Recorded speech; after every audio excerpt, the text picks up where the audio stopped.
KITV4's Jeremy Lee joins us live from Lahaina this morning, where a congressional inquiry into the fire will compel Hawaiian Electric answer questions it has been unwilling to submit since last month after being sued by Maui County and others. And Jeremy, you've been following this story closely. The hope is that the House Energy and Commerce Committee is going to be able to get those answers that the press here in Hawaii have been denied. Now the sun is coming up over the mountains, and you see Honoapilani Highway northbound behind me. We are north of the Lahaina Gateway in the Waikuli section, which also burned at night. And we have new video that we want to show you. This is 9:22 p.m.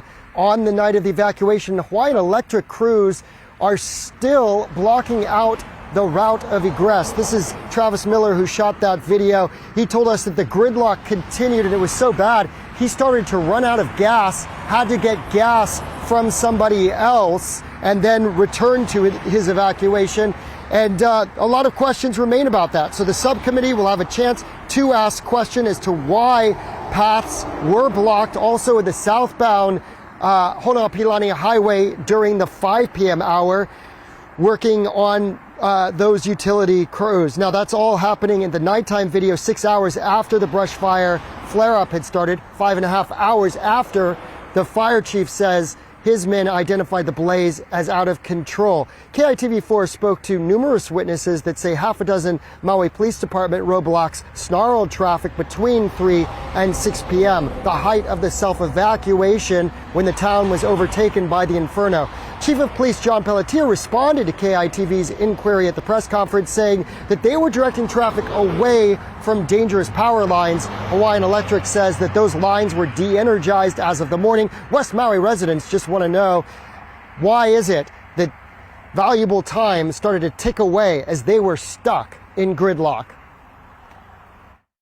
We are not allowed to evacuate yet because they're taking a pole out of the road. You know, there's a line of traffic stopped right there. And so we were basically just waiting for the utilities to clear the way and to let us out. But the highway was blocked north, and our exit onto the highway was also blocked at that time by the police so they could do the utility work. But we couldn't escape the fire while they were doing utility work.